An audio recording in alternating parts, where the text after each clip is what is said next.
Oi, gente. Hoje a gente vai fazer café nessa cafeteirinha nova que eu comprei ontem. Chama Pour Over. Aqui atrás já tem rapidinho um manualzinho de instruções. Aqui também tem um manual em vários idiomas, em português também. Eu paguei em torno de uns $22, que aqui tem o valor, mas ele tá sem imposto, né? Ela vem assim, vem o medidor, a tampa, o coador. Aqui dentro, ó, no meio ele não é furadinho, então o pó vai passar dos lados. É aqui a cafeteira e ela vem essa cinta de silicone. Depois eles falam quando for lavar na lava-louça para tirar a cinta. Tira assim, desmonta.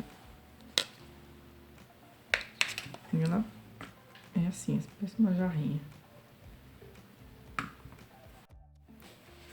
Pra montar é meio chatinho.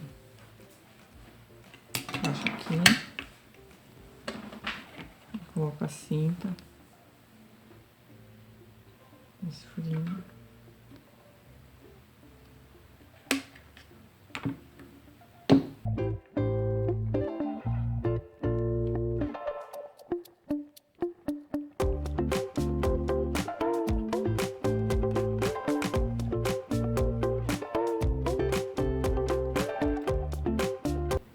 Encaixou aqui.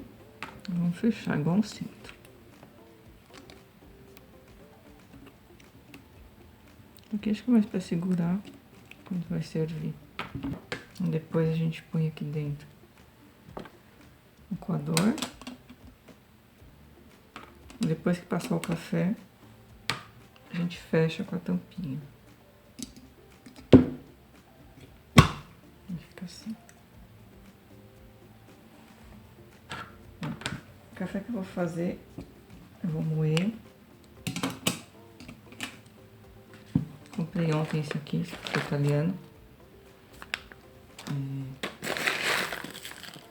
De grãozinho.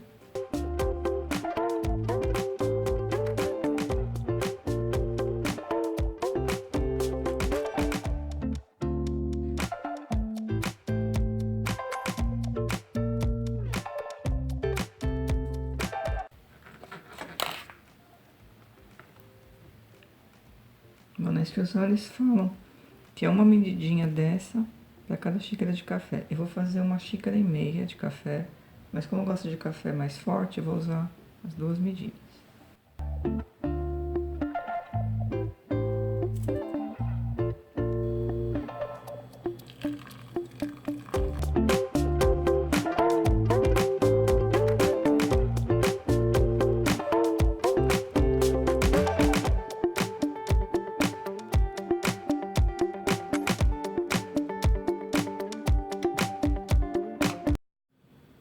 O café tá pronto.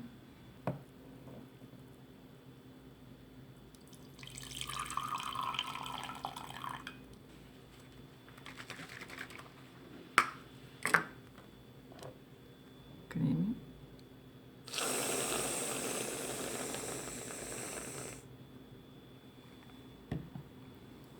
E um pouquinho de cacau em pó. Bom, tá aí nosso café. Espero que vocês tenham gostado. Deixe um joinha. Quem não se inscreveu ainda, se inscreva no canal. Obrigada por assistir.